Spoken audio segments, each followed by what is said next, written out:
بادشاہ ان سے گفتگو کرتا ہے اور گفتگو کرنے کے بعد یہ چاروں لوگ جن کا یہاں پہ ذکر کیا جا رہا ہے، دانیل اور اس کے 3 دوست جن کو ہم صدرک، میثق اور عبدنجو کے نام سے جانتے ہیں، یہ چاروں لوگ پاس ہوئے اور انہی لوگوں کو درجہ ملا کہ یہ بادشاہ کے حضور میں کھڑے رہ سکیں۔ اور جب یہ دیکھا گیا کہ اس کے علاوہ بھی جو وہاں پر لوگ تھے، جو ان کے دانشور تھے، حکیم تھے، وہاں پر بیان کیا گیا ہے کہ یہ لوگ ان سے بھی 10 درجے بہتر تھے۔ اب ہم نے غور کرنا ہے کہ اس سارے واقعے کے اندر روزہ کس جگہ پہ ہے۔ سب سے پہلی چیز، یہ روزہ کیسے ہو سکتا ہے؟ ہم جانتے ہیں اور ہم نے پہلے بھی مختلف پیغامات کے ذریعے سے یہ سیکھا کہ روزہ جو ہے یہ اپنی جان کو دکھ دینا ہے اور اس کے علاوہ کسی نہ کسی چیز سے اپنے آپ کو روک لینا۔ جیسے ہم نے سیکھا کہ روزے مختلف مدت کے ہوتے ہیں اور مدت کے حساب سے ہی اس کا طریقہ بدل جاتا ہے۔ جیسے شام سے شام تک کا جو روزہ ہے اس میں نہ تو کھایا جاتا ہے نہ پیا جاتا ہے۔ پھر اس کے بعد جو 3 دن کا روزہ ہے اس میں بھی ہم یہی کرتے ہیں کہ اس میں بھی کھانا بھی نہیں، پینا بھی نہیں ہے۔ لیکن جیسے ہی روزے کی مدت بڑھ جاتی ہے، یعنی وہ 7 دن کا ہو جاتا ہے، تو اس میں کچھ چیزوں کی اجازت ہو جاتی ہے۔ جیسے خاص طور پہ جو ہمیں حوالہ جات ملتے ہیں کہ جن میں خداوند یسوع مسیح نے بھی روزہ رکھا، اور داؤد کے روزے پر بھی ہم نے غور کیا کہ اس میں پانی پینے کے بارے میں وہاں پہ ذکر نہیں ہے، صرف کھانے کا ذکر ہے کہ انہوں نے کھانا نہ کھایا۔ تو ایسی صورتحال میں کچھ روزے ہمیں نظر آتے ہیں کہ وہاں پر بھی اس طرح سے کیا گیا۔ لیکن خاص طور پہ اس روزے کی ہم بات کرتے ہیں، اس روزے میں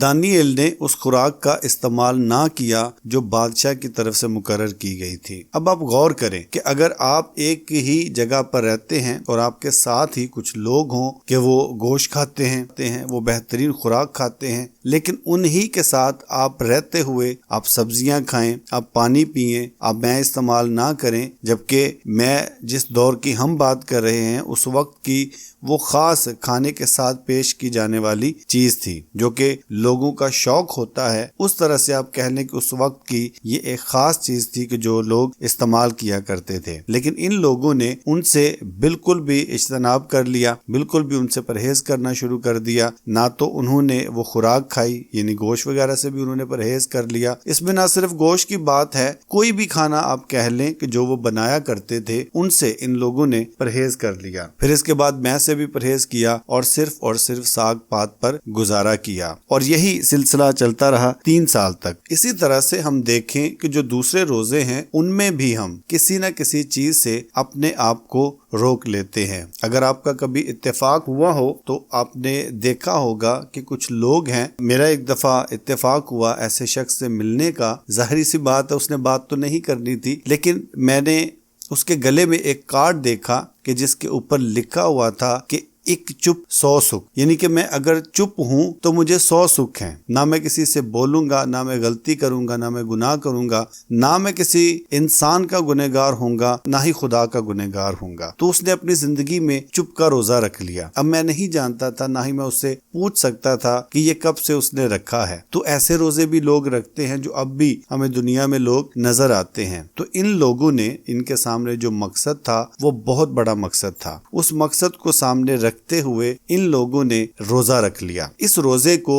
جزوی روزہ کہا جاتا ہے۔ اگر آپ علماء پر غور کریں جو تھیالوجی کی تعلیم دیتے ہیں تو سب لوگ اس کو روزہ ہی مانتے ہیں، یہ نہیں کہ صرف میں مانتا ہوں، سب لوگ اس کو روزہ مانتے ہیں، لیکن اس کو جزوی روزہ مانا جاتا ہے۔ انگلش میں اس کے لیے پارشل فاسٹ کا لفظ استعمال کیا جاتا ہے، اور کچھ لوگ اس کو دانیل سے منسوب کرتے ہوئے اس کو ڈینیل فاسٹ کہتے ہیں۔ اور یہ نہیں کہ یہ صرف ایک بار اس نے روزہ رکھا، وہ پہلے باب میں یہ 3 سال کا عرصہ ہوتا ہے کہ جس میں مسلسل جتنی دیر ان کی ٹریننگ چلتی رہی انہوں نے یہ روزہ رکھا، اور اس کے بعد 10ویں باب میں اس نے 21 دن کا روزہ رکھا، اور وہاں پر بھی اسی طرح سے مرقوم ہے کہ اس چیز سے اس نے پرہیز کیا۔ اس کا مطلب ہے کہ عام زندگی میں وہ یہ چیزیں استعمال کرتا ہے، لیکن جب اس نے روزہ رکھا تو یہ چیزیں اس نے استعمال نہیں کی۔ خالص طور پر یہ روزہ ہے کہ اس نے کسی نہ کسی چیز سے اپنے آپ کو روکا۔ کیونکہ جتنے دن کا وہ روزہ رکھ رہا ہے اگر وہ روزہ مکمل رکھے گا تو وہ مر جائے گا، اگر 21 دن کا روزہ وہ مکمل پانی اور روٹی کے بغیر رکھتا ہے تو وہ مر جائے گا۔ اس لیے اس نے یہ کیا، وہ چیزیں کہ جو زیادہ جن سے محسوس ہوتا ہے کہ کوئی شخص شاہی زندگی گزار رہا ہے، ان چیزوں سے پرہیز کرتے ہوئے اس نے اپنا روزہ شروع کیا، کیونکہ روزے میں خاص چیز تو خدا کے حضور میں عبادت کرنا ہے، تو وہ اپنے ذہن اور اپنے دل کو اس طریقے سے کہ وہ کسی ایک چیز سے، دو چیزوں سے یا زیادہ چیزوں سے وہ پرہیز کر کے اپنے ذہن کو اور اپنے دل کو اس طرف مائل کر لیتا ہے کہ میں نے یہ نہیں کرنا،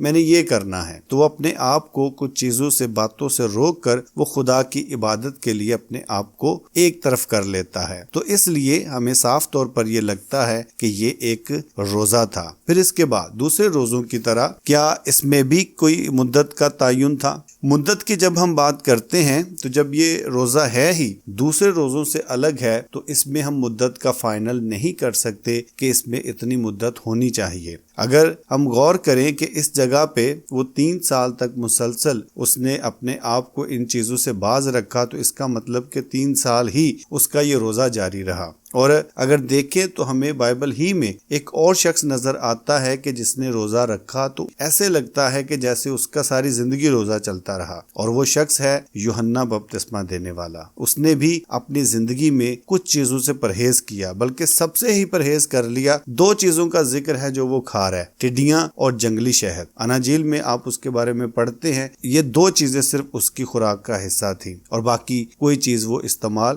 نہیں کر رہا۔ پانی ضروری چیز ہے، اس کے بارے میں تو کہا ہی نہیں جا سکتا کہ وہ نہیں پیتا ہوگا۔ تو پانی ہے اور اس کے ساتھ کھانے والی یہ 2 چیزیں ہیں، ٹڈیاں اور جنگلی شہد۔ تو اس لحاظ سے مدت کے لیے ہم فائنل نہیں کر سکتے کہ مدت اس کے لیے کتنی ہے، یہ ڈیپینڈ کرتا ہے آپ کے مقصد پہ کہ آپ کا مقصد کیا ہے۔ تو اسی سے ہم آگے جو ہمارا پوائنٹ ہے کہ اس روزے کا مقصد کیا تھا، جو روزے میں ہمیں چیز نظر آ رہی ہے کہ یہ سب لوگ اسیر ہو کر وہاں پر آئے ہیں، اور اگر اسیر ہو کر آئے ہیں تو اس کا مطلب ہے کہ ان کا سب سے بڑا جو مقصد نظر آتا ہے وہ یہی نظر آتا ہے کہ ہم بادشاہ کے محل میں پہنچے، ہم بادشاہ کے دربار میں پہنچے، کیونکہ اگر یہ بادشاہ کے دربار میں نہیں پہنچتے تو وہی کچھ ہوگا جو مصر میں ہوا کہ ان لوگوں سے مزدوریاں کروائی جائیں گی، ان لوگوں سے کام کروائے جائیں گے، کوئی ان کا رتبہ نہیں ہوگا، کوئی ان کا سٹیٹس نہیں ہوگا۔ لیکن ان لوگوں کے دل میں یہ بات تھی کہ اگر ہم چاہتے ہیں کہ اپنی قوم کے لیے ہم کچھ کریں تو یہی ان کا سب سے بڑا مقصد تھا کہ ہم دربار میں پہنچیں، اور اس میں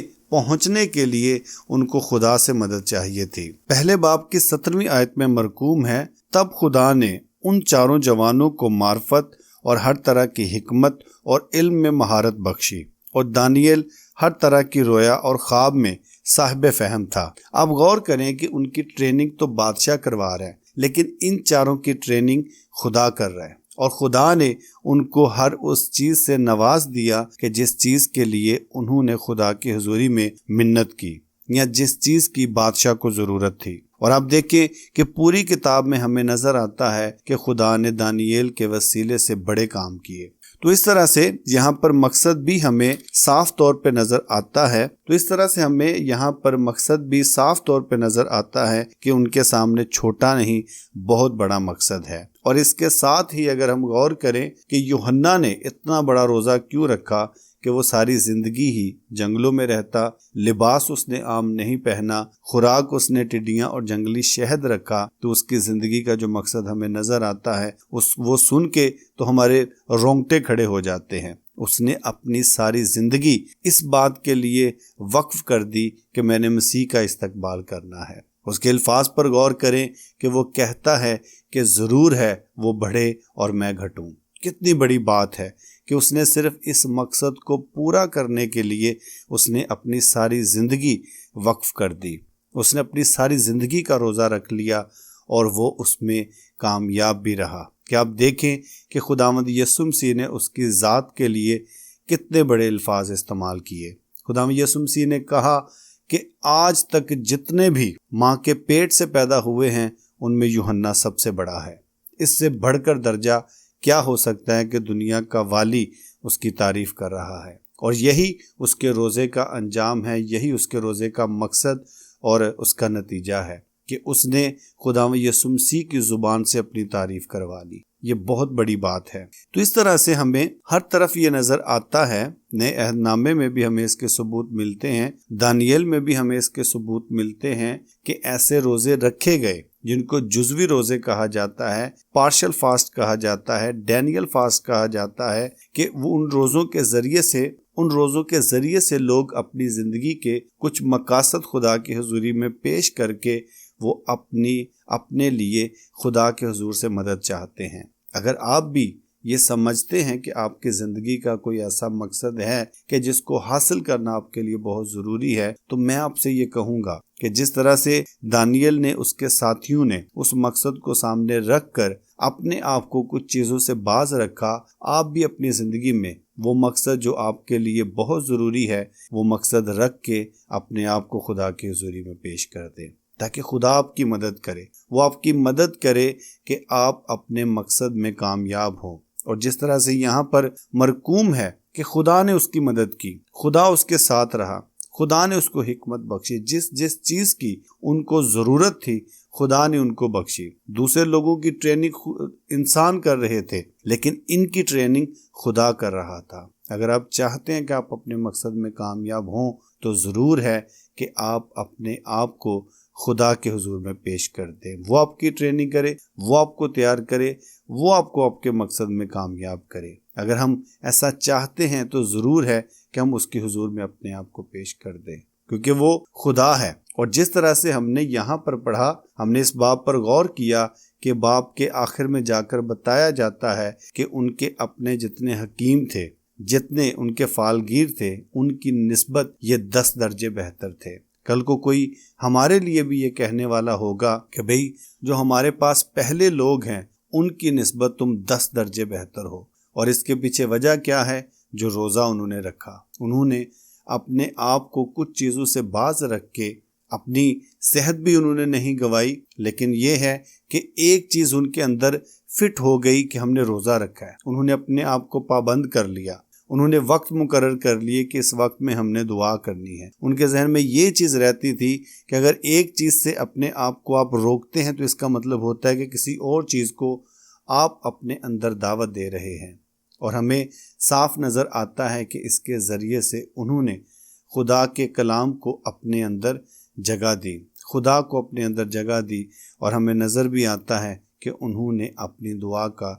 جواب بھی پایا۔ اور جس طرح سے ان کی زندگی میں گواہی ہوئی اور انہوں نے ہم تک یہ گواہی پہنچائی ہے، ہم بھی اگر اس پیٹرن کے مطابق اپنے آپ کو روزے میں ٹھہراتے ہیں تو خدا ہماری زندگی میں بھی کام کرے گا، اور ہم بھی دوسروں کے سامنے اپنی گواہی کو پیش کرنے والے ہوں گے۔ خداوند آج کے کلام کے وسیلے سے ہمیں بہت برکت اور ایمان بخشے، آمین۔